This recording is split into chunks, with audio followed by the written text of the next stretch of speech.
Највозљубени во Господа, на почетокот од ова обраќање како викарен епископ на Скопската митрополија, ви го пренесувам благословот на неговото блаженство архиепископот Охридски и митрополит архиепископот Охридски и Македонски и митрополит Скопски, господин Стефан, и ве уверувам во неговите горешти молитви за ваше преуспевање во секое добро кое што ќе го посакаат вашите срца. Високо преосвештен митрополите на најсветата митрополија Струмичка, господин Наум, преосвештен епископе Стобиски, господин Јаков, отци презвитери, најскапоцено монаштво, браќа и сестри. Во продолжение, без друго, ќе ја изглаголам земно-небесната радост која што ја чувствувам, затоа што сите денес сме собрани на ова божествено тајноводство и со нашето собрание во суштина го сведочиме единството и соборноста на нашата црква. Единството и соборноста на црквата, кој што вам ви е добро познато дека не се само некаков надворешен, можеби и непотребен украс на црквата, туку се самата суштина на црквата, без која што црквата и не би можела да се именува како црква.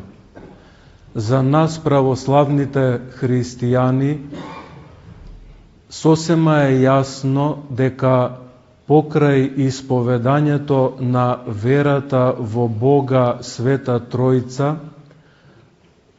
доколку можам така да се изразам, предмет на нашата вера е и црквата, бидејќи во символот на верата недвосмислено, гласно исповедаме дека веруваме во едната света, соборна и апостолска црква. Токму заради се претходно речено, повикани сме сите заедно на ваков литургиски начин да го чуваме тоа единство и таа соборност на нашата црква, би рекол по секоја цена, како што ја чуваме зеницата во нашето око. Денес го празнуваме споменот на еден светител на соборната црква. Светител кој што е почитуван ширум православието. Го празнуваме споменот на преподобниот и богоносен отец Наум Охридскиот чудотворец. Се разбира, нема да се впуштаме во прераскажување на неговото житие, бидејќи неговото житие на сите вам ви е совршено познато. Но можеме да се осврнеме на неговиот живот, поточно на тоа што би можеле од неговиот живот да примиме денес и да видиме како неговиот светоглед би можеле на еден, би рекол, не буквалистички, но преносен начин, согласен и сообразен за човекот на нашето време, Значи, како би можеле неговиот светоглед да го воплотиме во нашава епоха, неговиот светоглед, поточно речено, да го воплотиме во нашите животи и во нашето време. Денес сосема ни е јасно дека моделот на човекот на нашава епоха е различен од моделот на човек каков што е светиот Наум Охридскиот чудотворец. Се разбира, никогаш не генерализирам кога зборувам, но денешното време ја изопачува именката човек и секој на човекот му го припишува тоа што тој би посакал да му го припише.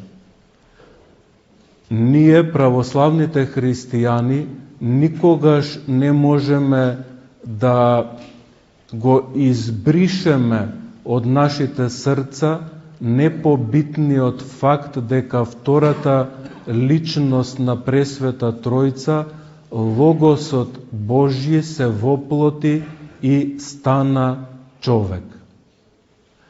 Ајде тогаш да видиме за каков човек Христос стана роб, за да го ослободи од неговото робство. Благодатниот старец на нашето време, Емилијан Симонопетрицки, кого што имав благослов во животот да го сретнам, се ползува со една впечатлива илустрација и вели: представете си дека едно момче треба да се сретне со една девојка за која што неговите пријатели му зборувале. Но вечерта, пред да се случи средбата следниот ден, некоја нејзина соперничка на девојката и фрла отров во лицето, за да и наштети. Кога момчето ја посетува девојката во болницата, неопходно е да ја види нејзината фотографија, за да добие целосна представа каков е нејзиниот вистински изглед. Благодатниот старец вели дека токму истото се има случено со човекот. Човекот го има помрачено својот лик и тој повеќе не е истиот каков што Господ го беше создал. Токму тоа и ќе го празнуваме во деновите кои што следуваат. Самиот Христос се воплотува. Отците на црквата користат еден впечатлив термин анапласи. Се воплотува за да го пресоздаде човекот. И навистина рождеството Христово може да се смета за едно пресоздавање на човекот. Ајде да видиме тогаш каков беше вистинскиот, автентичниот човек и каков во суштина би требал да биде и денес. Бог го создаде човекот да биде боголик и го обдари со ум и со слобода. Доколку човекот нема ум, тогаш несомнено тој ќе биде животно. Доколку човекот нема слобода, тогаш тој воопшто и не би можел да се именува како човек и би бил лишен од божествениот размер на постоењето на неговата личност. Значи, Вистинскиот човек во суштина е радосно постоење. Човек кој што има светлина во очите, човек кој што има насмевка на лицето, човек кој што без престан го проникнува своето постоење со несоздадените божествени енергии. Денес, повторно без да се генерализира, гледаме дека модерниот човек премногу ги заплеткува нештата во неговото постоење. Ке се послужам со една илустрација за да го согледаме абсурдот на тоа заплеткување. Оваа илустрација без друго треба да биде разбрана и во една метафорична смисла, затоа што се однесува на различни сфери од човековото постоење. Во некоја земја студентите организирале протест. И поимете го абсурдот, организирале протест заради тоа што луѓето користеле на немилосрден начин отров за да ги трујат глувците. Сметале дека треба да се најде друг начин да се поништат понекогаш тие штетни животни.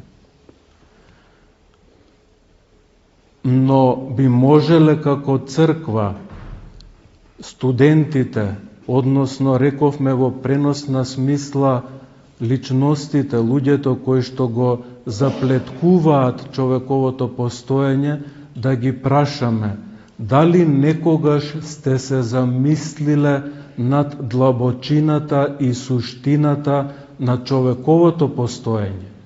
Дали некогаш сте се замислиле над смислата на постоењето на човекот? Некогаш во рајот се беа чуле чекорите Божји, а потоа и гласот Божји како го поставува прашањето Адаме, каде си? Од тој момент Господ чека и ние да му го поставиме следново прашање. И тоа да го поставиме со говор кој што представува возвишена поезија која што се издигнува до небесата. И човекот со небесен глас како пее и како говори: Боже мој, каде си? Да те откријам и да те освојам. Бога можеме да го освоиме единствено во светата литургија. И како што вели блажениот Теофилакт, да го освоиме не само ноерос, не само умствено, како што тоа го правеле пророците во Стариот Завет, кои што ја созерцувале славата Божја, туку и еститос, вели блажениот Теофилакт, односно чувствително, би можеле да го освоиме единствено со нашето учество, со учеството на сите наши сетила во и нивното преобразување во божествената литургија. Би можеле првенствено да го освоиме со причестувањето со телото и крвта Христови. Бидејќи гледате колкава е разликата кога човек ќе дојде на светата литургија и се моли, и се тоа е во ред, но доколку не се причести, тој не ја живее полнотата на литургијата. Само човекот што се причестува со телото и крвта Христови, тој го, би рекол, го освојува Бога. Значи се вкупното наше постоење да го внесеме и да го преобразиме во литургијата и да најдеме начин овие светители кои што ги празнуваме, светителот кој што денес го празнуваме, светиот Наум Охридскиот чудотворец, творечки на еден креативен начин да го подражаваме во нашиот литургиски живот. Значи, тој го изградил манастирот на Охридското езеро за таму да му служи литургија на Бога. Таму да го прави својот подвиг. Ние се наоѓаме денес и овде. Што е потребно за денес да можеме, реков, на еден креативен начин да го подражаваме овој светител, да, како што вели Аристотел, да имаме една творечка мимеса, не проста имитација на светителите, туку творечка мимеса која што ќе одговара на времето во кое што ние живееме. Еве, предлагам еден начин. Не го апсолутизирам своето мислење. Не велам дека тоа е единствениот. Сигурно постојат безброј начини. Но предлагам еден начин. Секогаш кога ќе разговараме со луѓето од нашето обкружување, што и да се случи да им проговориме, колку и отворено да им проговориме, па дури и за некои проблеми со кои што се соочуваме, на крајот од нашиот исказ, секогаш да излееме од нашето срце зборови на радост, зборови на утеха, зборови кои што кај другиот човек ќе предизвикаат чувство и ќе рече тој: еве се израдував што те слушнав, да подскокнува од радост кога ќе ве види. Значи, секогаш кога му се обраќаме на другиот, зашто и да разговараме, да се обидеме, условно речено, да ја извлечеме, да ја изнудиме неговата насмевка. И тогаш кога на неговото лице ќе се разлее неговата насмевка, тогаш и на нашето лице да се оприсутни една незаоѓачка и блага насмевка. Тоа да биде нашиот подвиг. На тој начин творечки да го подражаваме светителот што денес го празнуваме. И се разбира пред се како литургиски битија, затоа што подвизи вам ви е совршено јасно дека постојат и надвор од православната црква, во различните култури со кои што се среќаваме во нашето обкружение. Но гледајте, никаде на друго место, во ниту една култура нема и не постои, и нема да постои. Единствено во православната црква постои светата литургија. И затоа, по молитвите на преподобниот и богоносниот отец наш Наум Охридскиот чудотворец, да се удостоиме да бидеме личности кои што достоинствено ќе го носат името литургиски битија. Личности кои што ќе се причестуваат на светата литургија со телото и крвта Христови и така ќе се покажат секогаш обожени деца на родениот и воскреснатиот Христос во Бога Отца преку несоздадената благодат на Духот Свети сега и секогаш и во вековите на вековите. Амин. Високо преосвештен митрополите Струмички господин Наум, срдечно ви благодарам на поканата денес да бидам со вас на празнувањето на вашиот именден.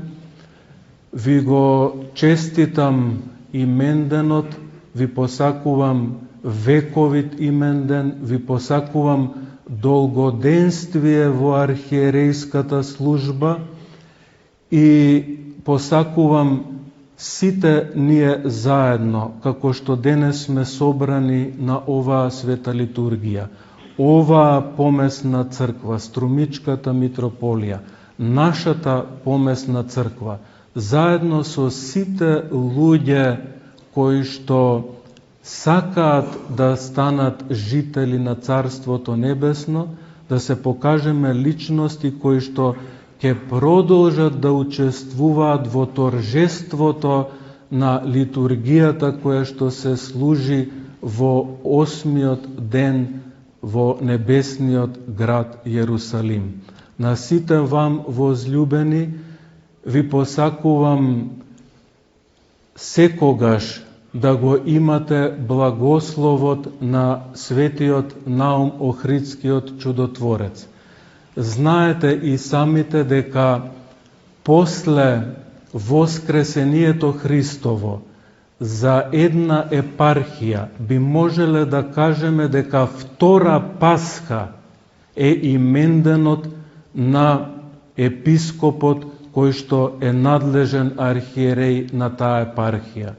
Оттаму верувам дека и оваа, иако сме пред Божикните празници, верувам дека оттаму произлегува и оваа воскресенска атмосфера која што ја живееме денес на светата литургија, бидејќи го празнуваме именденот, втората Пасха на епархијата, именденот на вашиот епископ. Да бидете здрави и живи во полнота благословот на светиот Наум Охридски нека се излева на вас и секогаш пред секого каде и да се појавите од вашите личности да се излева радост и секогаш на секого и секаде да му ја сведочите радоста на рождеството и воскресението Христово. Амин.